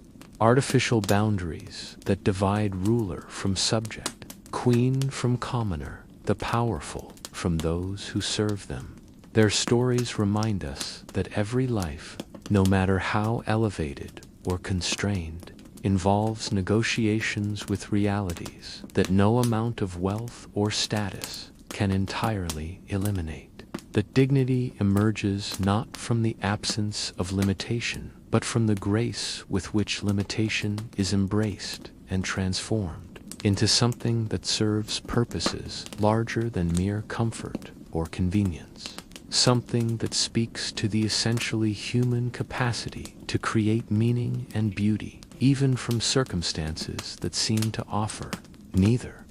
Let their memory accompany you into sleep. These queens who ruled kingdoms while scratching at bites that reminded them nightly of their essential humanity, who wore crowns that pressed against scalps that harbored secrets no chronicler dared record, who applied cosmetics that slowly poisoned them while creating images of perfection that continue to inspire wonder centuries after the women who wore them have returned to dust that remembers nothing of titles or honors or the elaborate ceremonies that once seemed so important, but which history has largely forgotten, while preserving only the essential mystery of lives lived with courage and grace under circumstances that tested both qualities. To their absolute limits, sleep well, and dream of clean water flowing freely, of baths that refresh rather than frighten, of skin that knows the simple pleasure of being truly clean. Gifts that these royal women longed for but rarely received. Comforts that you inherit, not through accident of birth or marriage into power, but through the accumulated wisdom of centuries that learned slowly and painfully that cleanliness and dignity need not be enemies, that power and comfort can coexist, that royal authority requires no sacrifice of the basic human pleasure of being genuinely, simply, blessedly clean. Yet these connections, however genuine and however important to the emotional survival of both servant and mistress, remained forever constrained by the larger political realities that governed court life, relationships that could be terminated without warning when political necessity demanded the removal of witnesses who had seen too much, who understood too clearly the gap between royal pretension and human reality, who possessed knowledge that could become dangerous if political circumstances changed in ways that made discretion less valuable than silence, that could only be guaranteed through permanent elimination of those who possessed inconvenient memories. The servants who survived longest in royal service learned to balance intimate knowledge with strategic ignorance, to see everything necessary for the performance of their duties while remaining apparently oblivious to implications that might threaten their continued usefulness, developing forms of selective blindness that allowed them to function effectively within systems that required both complete understanding and absolute discretion. Wisdom that acknowledged human reality while maintaining the fictions that political authority required for its continued effectiveness. This delicate balance between knowledge and discretion extended beyond individual relationships to shape entire systems of court protocol and domestic management that evolved over centuries to accommodate the fundamental contradiction between royal claims to divine authority and the biological facts that connected even queens to the common experiences of human existence, creating elaborate structures of ceremony and service that maintained necessary illusions while managing unavoidable realities with efficiency that bordered on the miraculous. The morning rituals that began each day in royal chambers represented the daily renewal of these elaborate compromises, ceremonies that transformed ordinary women into symbols of transcendent authority through processes that required the coordination of dozens of servants, working according to protocols that had been refined over generations, systems so complex and sophisticated that they constituted a form of performance art dedicated to the proposition that human limitation could be transcended through sufficient application of skill and resources, and the kind of dedicated teamwork that created miracles from mundane materials and transformed biological necessity into political advantage. Yet even these elaborate systems could not entirely eliminate the evidence of their own limitations. The persistent reminders that royal authority, however magnificently displayed and however effectively maintained, remained subject to constraints that no amount of wealth or ceremony could entirely overcome. Truths that lived in the spaces between public presentation and private reality. In the moments when ceremony ended and human need reasserted its ancient claims on flesh that wore crowns but remained subject to the same fundamental laws that governed all human existence. These moments of vulnerability, when the gap between royal pretension and biological reality became most apparent, were often the times when royal women felt most acutely the isolation that accompanied their elevated status, the loneliness that came from being surrounded by people whose primary loyalty was to maintaining illusions rather than acknowledging the human being who existed beneath layers of ceremony and artifice, who possessed needs and fears and hopes that had nothing to do with political authority, but everything to do with the simple desire to be known and understood by others who shared the basic experience of inhabiting human flesh in a world that offered both beauty and suffering in measures that seemed arbitrarily distributed among those who sought happiness and meaning in lives that were always shorter than anyone desired. The weight of royal isolation became particularly acute during the long nights when ceremony finally ended and queens found themselves alone with realities that no amount of public adulation could transform, surrounded by luxury that could provide comfort but not companionship, attended by servants whose discretion was absolute but whose understanding remained forever limited by the political necessities that governed their employment and shaped their interactions with the women they served so intimately, yet could never truly know as anything more than symbols of authority that must be maintained regardless of personal cost to those who embodied that authority through daily sacrifices that history rarely records, and contemporary observers seldom fully comprehended in these quiet hours.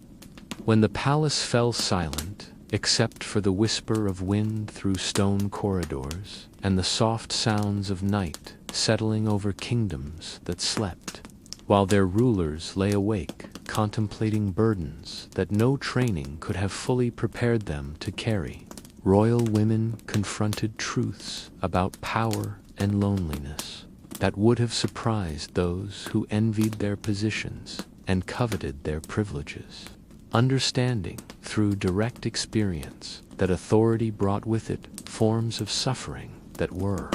unique to those who exercised dominion over others, while remaining prisoners of expectations that demanded perfection from beings whose fundamental nature made such perfection impossible to achieve or sustain. The darkness that surrounded royal beds held more than absence of light. It held the accumulated weight of compromises and concealments that had shaped every aspect of their daily existence. Memories of moments when the gap between what they appeared to be and what they actually were had seemed almost unbridgeable. Recognition of the prices they had paid for power that often seemed inadequate compensation for the losses that accompanied political elevation and social prominence that transformed them into symbols while diminishing their capacity to function as ordinary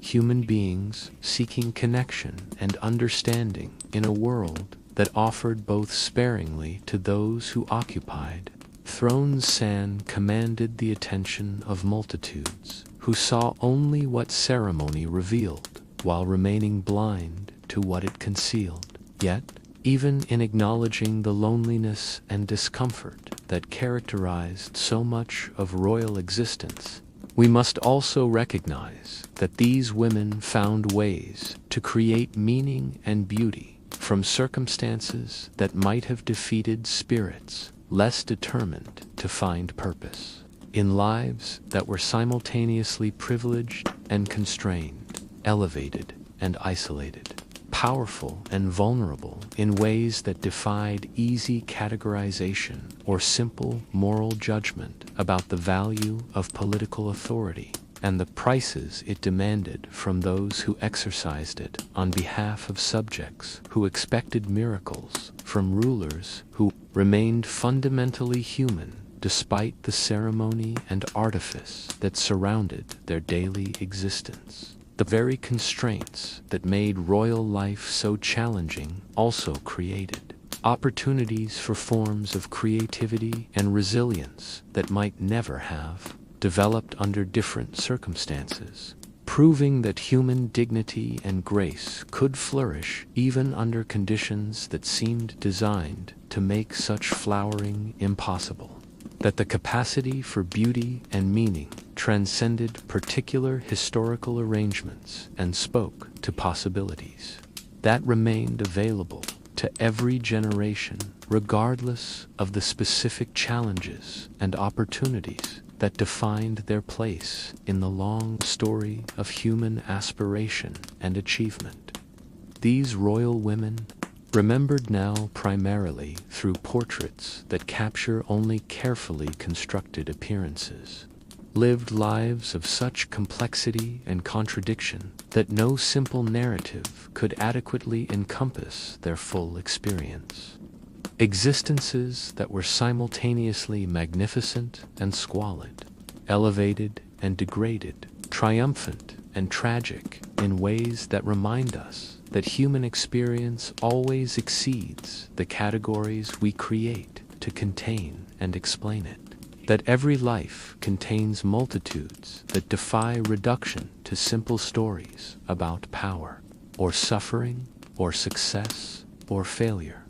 Their daily negotiations with the intimate realities of human embodiment while maintaining public personas of transcendent authority created forms of wisdom about the relationship between appearance and reality. that remain relevant to anyone who has ever felt the tension between who they appear to be and who they actually are. Insights about the costs and benefits of performance and concealment that speak to experiences common to all human beings, regardless of rank or status, or the particular circumstances that shape their individual journey through lives that are always more complex and contradictory than external observation might suggest. The perfumes they wore, the cosmetics they applied, the elaborate rituals they developed for managing the most basic aspects of human existence, all represented attempts to bridge the gap between aspiration and reality, between the demands of their roles and the limitations of their flesh, between the expectations of others and their own needs for comfort and authenticity that could, with creativity and determination that transformed limitation into art and necessity into beauty. As we follow these royal women through their daily routines and nightly struggles, through their public triumphs and private defeats, we discover that their stories illuminate aspects of human experience that transcend the particular arrangements of any historical period. Truths about the relationship between power and vulnerability, between public success and private suffering, between the images we project and the realities we inhabit that speak to challenges and opportunities that every generation must navigate according to the wisdom and resources available to them. The shadows that gathered in the corners of royal chambers held more than darkness. They held the whispered conversations of servants who knew secrets that could never be spoken aloud, who moved through their daily duties with the careful discretion that survival demanded in courts where knowledge itself could be dangerous, where understanding too much about the intimate realities of royal life could transform a trusted attendant into a liability that required elimination through exile, or worse, fates that history has largely forgotten but which haunted the dreams of those who served power too closely and saw too clearly the gap between public image and private truth. These servants, these invisible witnesses to royal intimacy, developed their own complex relationships with the secrets they were required to maintain, creating hierarchies of knowledge that mirrored the political structures of the courts they served while operating according to different rules and serving different masters than those who commanded kingdoms, and shaped the fate of nations through decisions made in throne rooms and council chambers that seemed worlds away from the private spaces where the real business of daily survival was conducted with quiet efficiency and desperate creativity. Picture the chief Ladian waiting to Anne Boleyn during those final months before her marriage to Henry VIII, transformed her from ambitious courtier into Queen of England and ultimately into victim of royal disappointment and political necessity. This woman, whose name history has largely forgotten but whose intimate knowledge of royal hygiene would have filled volumes if she had dared to record it, moved through each day managing secrets that connected her more closely to royal flesh than any political advisor or religious counselor ever could, understanding through direct observation truths about power and mortality that no amount of theological or philosophical training could provide. Watch her in the pre-dawn darkness of Greenwich Palace, preparing the materials that will transform Anne from the tired, unwashed, often uncomfortable woman who has spent another restless night scratching at persistent itches into the glittering vision of royal perfection, who will later that day receive ambassadors and courtiers whose admiration depends entirely upon maintaining illusions that require constant maintenance and careful management of realities too intimate for public acknowledgement. The basin of rosewater that catches the morning light filtering through leaded windows has been prepared according to formulas passed down through generations of women who understood that royal beauty was always artifice,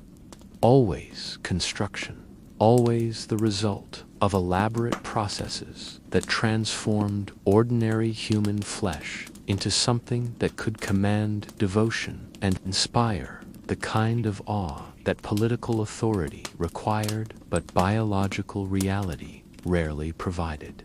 Without assistance that bordered on the magical in its complexity and effectiveness, yet this water, precious as liquid gold, and treated with the same reverence that might be accorded to sacred relics, will touch only Anne's hands and face, will cleanse only those parts of her body that must be visible to others, leaving the rest of her flesh to continue its accommodation with realities that no amount of rosewater could entirely address. Truths that would persist beneath silk and velvet and cloth of gold, like secrets too dangerous to acknowledge, but too persistent to ignore completely. The lady-in-waiting understands, through years of intimate service to women whose names appear in history books, while her own remains forever anonymous, that royal cleanliness is always partial, always strategic, always focused on maintaining appearances rather than achieving the kind of comprehensive cleanliness that would require acknowledgement of the female body as something more than a symbolic vessel for political authority and dynastic ambition, something that possessed its own needs and requirements that often conflicted with the demands of royal dignity and public presentation. She has learned to read the subtle signs that indicate when Anne's discomfort has reached levels that threaten her ability to maintain royal composure. When the accumulated effects of unwashed skin and unchanged undergarments and persistent parasitic companions have begun to undermine the carefully constructed persona that Henry VIII expects to see when he visits her chambers for conversations about theology and politics and the complex negotiations that will eventually lead to their marriage and her coronation, and ultimately to her execution on charges that seem almost trivial compared to the daily realities she endures in pursuit of royal status. The powders she applies to Anne's skin serve purposes that go beyond mere beautification, containing ingredients chosen as much for their supposed ability to discourage insect life as for their capacity to create the pale, luminous complexion that contemporary beauty standards demanded from women who sought to inspire passion in kings, whose attention could mean the difference between elevation to queenship and disappearance into the kind of obscurity that claimed most women who dared to compete for royal favor in courts where beauty was both weapon and vulnerability. These powders, ground from materials that cost more than most people earned in lifetimes, included not just the lead-based ceruse that created artificial pallor, but also substances derived from crushed pearls and powdered coral and exotic minerals brought from distant lands where different cultures had developed their own approaches to the enhancement of human beauty, creating combinations that were believed to possess almost alchemical properties, capable of transforming mortal flesh into something approaching divine perfection, while slowly poisoning those who used them regularly. The lady-in-waiting has watched other royal women succumb to the accumulated effects of these beauty treatments, has seen how the daily application of toxic substances gradually undermines health, even as it creates images of ethereal loveliness that inspire poetry and passion, and the kind of devoted attention that women seek, but which comes at prices that become apparent only after years of use have made retreat impossible and alternatives unthinkable for those whose entire identity has become bound up with maintaining appearances that require constant renewal and ever more elaborate concealment of the damage they inflict.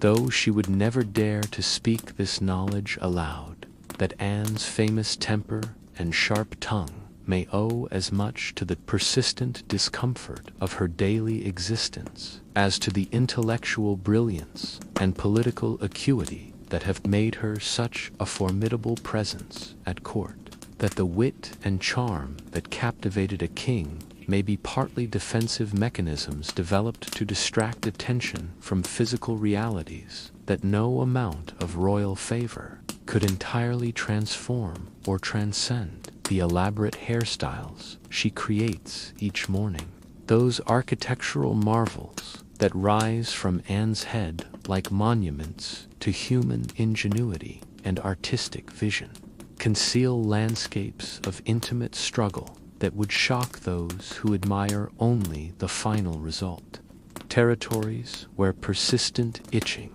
has created patterns of scratching that threaten to undermine even the most carefully constructed coiffure, where the accumulated effects of rarely washed hair have created environments so hospitable to parasitic life that complete elimination of unwanted guests has become impossible despite the use of combs carved from precious materials and treated with substances believed to possess insecticidal properties. Yet she continues her work with the dedication of a true artist, understanding that her success will be measured not by the comfort or health of her mistress, but by her ability to create and maintain illusions that serve larger political purposes, appearances that must be sustained regardless of personal cost. To those who wear them or those who create them through daily applications of skill and discretion, and the kind of intimate knowledge that connects servant to mistress more closely than any political alliance ever could. The trust required for such intimate service creates relationships that transcend the normal boundaries between social classes. Bonds forged through shared knowledge of realities too private for public discussion. Connections that survive political upheavals and dynastic changes that transform the visible structure of court. Life while leaving unchanged the fundamental human needs that must be managed regardless of which family occupies the throne or which political faction controls access to royal favor. These relationships between royal women and their most intimate servants represent one of the few spaces in medieval and Renaissance court life where authentic human connection might develop across class boundaries, where shared understanding of biological realities created forms of solidarity that political theory could never adequately explain, where the simple fact of possessing female bodies subject to the same limitations and discomforts created bonds stronger than those forged by shared political interests or religious beliefs or family connections that bound together the official power structures of royal courts. The legacy of these royal women lies not in their political achievements or their contributions to dynastic stability, important as those may have been to their contemporaries, but in their demonstration that human dignity can survive and even flourish under conditions that seem almost designed to make such survival impossible, that grace and beauty can emerge from circumstances that appear to offer neither. that the essentially human capacity for creating meaning from limitation represents one of our species' most remarkable and enduring characteristics. Their intimate struggles with the basic requirements of human embodiment, while maintaining roles that demanded transcendence of such requirements, created forms of knowledge about the relationship between body and spirit, between individual need and social expectation, between personal authenticity and public responsibility, that remain relevant to anyone who has ever felt torn between competing demands or struggled to maintain integrity while meeting expectations that seem to require the sacrifice of essential aspects of themselves. In this sense, the hidden hygiene practices of royal women become more than curious historical details or amusing anecdotes about the strange customs of distant centuries. They become windows into fundamental aspects of human experience that connect us across time and circumstance to people whose lives were shaped by different constraints, but who faced challenges that remain remarkably similar to those confronted by anyone who seeks to live with dignity and purpose in a world that often seems to demand impossible choices between competing values and incompatible loyalties. The queens who scratched at lice-infested scalps while wearing crowns that symbolized divine authority understood something essential about the human condition that transcends the particular circumstances of royal courts in medieval and Renaissance Europe. Wisdom about the relationship between aspiration and limitation that speaks to experiences common to all human beings who have ever dreamed of transcending their circumstances while remaining rooted in flesh that ages and suffers and dies regardless of the titles and honors and achievements that seek to deny or overcome these fundamental facts of mortal existence.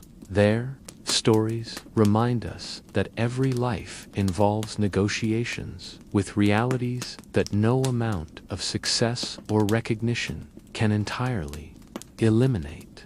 That dignity emerges not from the absence of limitation, but from the grace with which limitation is acknowledged and transformed into something that serves purposes larger than mere comfort or convenience, something that speaks to the essentially human capacity for finding meaning and beauty, even in circumstances that seem to offer neither possibility nor hope for transcendence of the conditions that constrain all human aspiration and achievement. The elaborate systems they developed for managing the intimate aspects of daily existence while maintaining public roles that demanded perfection created forms of performance art that transformed necessity into ceremony, limitation into opportunity for creativity, biological constraint into occasions for demonstrating the kinds of resourcefulness and resilience that characterize human beings at their most admirable, proving that beauty and dignity can emerge from the most unpromising materials when approached with sufficient imagination and determination as our exploration of these hidden realities draws toward its close. As the shadows lengthen in chambers where queens once struggled with challenges that connected them to every human being who has ever lived, in a body that demanded attention while serving roles that required transcendence of bodily limitation, we find ourselves confronting questions about the nature of power and authenticity that extend far beyond the particular circumstances of royal courts in centuries past to encompass challenges that remain urgent and relevant for anyone who seeks to live with integrity in a world that often seems to reward appearance over substance, performance over authenticity, successful concealment of limitation over honest acknowledgement of the conditions that define all human existence. The perfumed shadows that surrounded these royal women continue to whisper secrets about the relationship between public success and private struggle that illuminate aspects of contemporary experience with startling clarity, reminding us that the gap between who we appear to be and who we actually are represents one of the fundamental challenges of human existence, one that every generation must navigate according to the wisdom and resources available to them, while remaining true to values and aspirations that transcend the particular constraints and opportunities that define their historical moment. In learning to see these royal women as complete human beings rather than mere symbols of power or cautionary tales about the corrupting influence of privilege, we discover that their stories offer guidance for anyone who has ever struggled to maintain authenticity while meeting expectations that seem to demand the sacrifice of essential aspects of themselves, wisdom about the costs and benefits of performance, and concealment that speaks to experiences as common today as they were in the courts where queens once ruled kingdoms while scratching at bites that reminded them nightly of their essential humanity.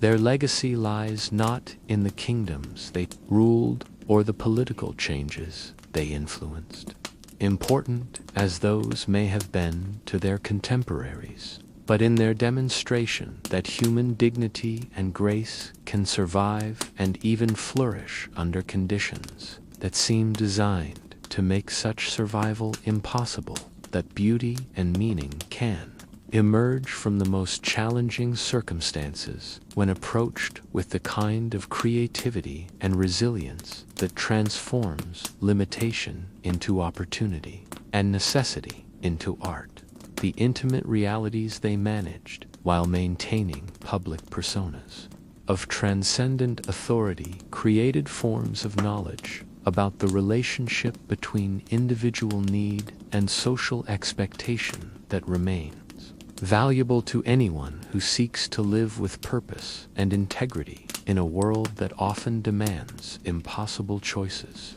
between competing values. Wisdom about the essential human capacity for finding meaning in limitation that speaks to possibilities available to every generation, regardless of the particular challenges and opportunities that shape their place in the continuing story of human aspiration and achievement. As you prepare for sleep tonight, surrounded by comforts and conveniences that these royal women could never have imagined, remember that their struggles and triumphs alike illuminate aspects of human experience that transcend the artificial boundaries that separate past from present, ruler from subject, the powerful from those who serve them,